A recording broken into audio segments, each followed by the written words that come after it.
कला किचनमध्ये आपलं स्वागत आहे। आज मी शेंगा बटाट्याची भाजी करते। मी शेंगा घेतले, शेवग्याच्या शेंगा घेतले आणि मी एक बटाटा कापून पाण्यात ठेवलेला आहे। त्याला खूप काही साहित्य लागत नाही।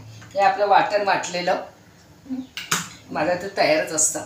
कांदा, टोमॅटो आणि वरून कोथिंबीर आणि आपला मालवणी मसाला। तर मी ते पॅन तापत ठेवलेलं आहे।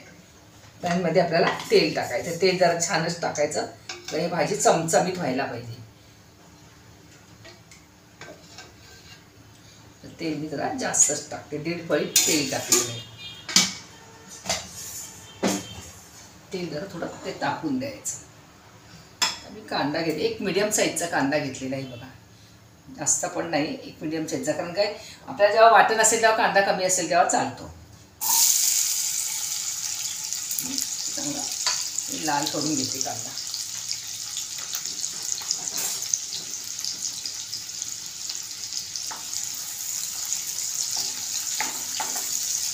कांद्याला चांगला लाल करून घ्यायचं। शेंगा मी एवढ्या साईजच्या कापून घेतलेले आहेत। चांगलं स्वच्छ धुवून याची अशी अति पण सालं काढायची नाही, थोडी थोडीशी ठेवायची। हे बघा, असं थोडं थोडं ठेवायचं, म्हणजे असे चावायला बऱ्या पडतात, चुपायला बऱ्या पडतात।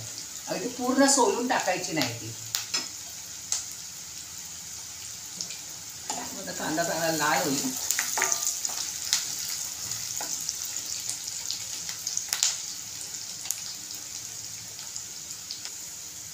आपला कांदा चांगला लाल होऊन झाला।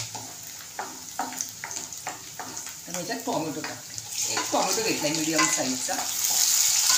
त्याला पण आपल्याला त्याच्यामध्ये चांगलं परतायचं। मी त्याच्यात आलं लसूण टाकणार नाही, कारण ह्या मसाल्यामध्ये सगळं आहे, आलं लसूण कोथिंबीर खोबरं कांदा सगळं आहे। तर मला पाहिजे तेवढं मी आता ह्याच्यात टाकते। हे टाकायचं कारण काय, तेलामध्ये हे फ्रीजमधलं आहे, मी असं करूनच ठेवते।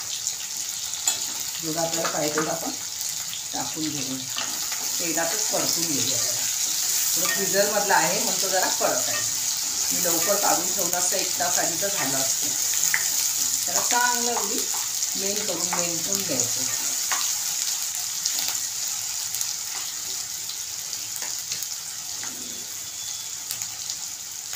थोडीशी हळद आणि हा माझा मालवणी मसाला। मी कोणताच दुसरा मसाला वापरणार नाही, नाही मटन मसाला, नाही चिकन मसाला का गरम मसाला, ह्याच्यातच मी सगळं करणार आहे। आपल्या ही भाजी थोडी झणझणीतच पाहिजे। पूर्ण आपल्याला चांगली हे करून घे। गॅस थोडा मीडियम ठेवला आहे आता। थोडंसं मसाला जळू नये म्हणून मी थोडंसं पाणी घालते। मी पाणी गरम करत ठेवलं आहे, थोडं कोमट पाणी याच्यात घालणार आहे, म्हणजे भाजीला चव पण चांगली येते आणि लवकर पण शिजते। आपला हा मसाला चांगला तयार झालेला आहे। आता मी ह्या शेंगा घालते कापलेल्या।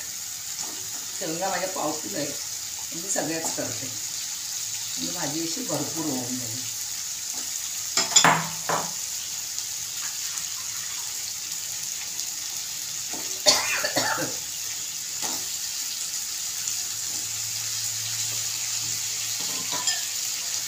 चांगलं आपल्याला हलवून घ्यायचं आहे, लगेच पाणी नाही होत आहे। चांगलं मस्त तेलामध्ये परतून घ्यायचं आहे। चांगले परतले गेलेले, तर पाणी आपलं गरम होतं परतेपर्यंत।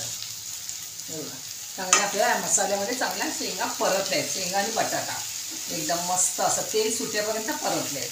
आता आपल्याला याच्यामध्ये पाणी टाकायचं आहे। एकदम मस्त अशी रस्सेवाली भाजी, सुकी करा किंवा रस्सा करा, ज्याला पसंत पडेल तसं।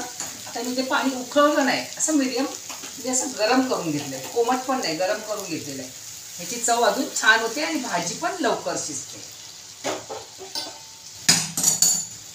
मी अशी तिला गरम पाणी घातलं की सगळा मसाले थंड होतात, भाजी थंड होते आणि त्याला उकळी यायला वेळ लागते, म्हणून आपल्याला गरम पाणी करायचं आहे। त्याला असं चांगलं तेल पण सुटतं भाजीला। वरून मी चवीनुसार मीठ टाकते। मीठ टाकल्यानंतर आपल्याला एकदा हलवायची आहे। त्याला मला रस्साच पाहिजे म्हणून मी थोडं, रस्सा म्हणजे एकदम पातळ पण नाही, हे शिजेपर्यंत थोडं आटेल। आता मी याच्यावर गॅस बंद कमी करू झाकण ठेवते आणि मीडियम गॅस करते आणि चांगली 10 मिनटं तरी याला चांगलं शिजवून देते. मध्ये मध्ये बघायची आहे. चला आपली भाजी 7 ते 8 मिनटं झालेली आहे. तर काय लवकर शिजेल ती. मी गरम पाणी घातलेलं. आता मी उघडून बघते. तशी मी 1-2दा बघितलेली आहे तिला. इथं आपल्याला शेंग शिजली काय आपल्याला बघायची. एकदम छान शिजलेली आहे. आता राहिला बटाट्याचा प्रश्न. बटाटा थोडा शिजायला असा छानपैकी आतून शिजलेला आहे. तर आता मी वरून कोथिंबीर घालते. ही भाजी सुकी पण करू शकतो आणि रस्सेवाली केली तर अति छान वाटते आणि पौष्टिक पण असते. जरा रस्सा हिचा खाल्ला ना ती चांगली पौष्टिक असते. मी जरा रस्सेवालीच करते, जरा वाटण मिटण घालून. चला माझी शेंगावरची भाजी कशी वाटली तुम्हाला मला कमेंटमध्ये करून सांगा. चॅनलला सबस्क्राईब करा, शेअर करा आणि बेल बटनला क्लिक करा. आणि घरगुती भाज्यांचे माझे व्हिडिओ बघा. असे थोड्याशा मसाल्यामध्ये, थोड्याशा ह्याच्यामध्ये, असे साधी घरातला मसाला. आता मी असं झाकण ठेवते आणि गॅस बंद करते. चला बाय बाय.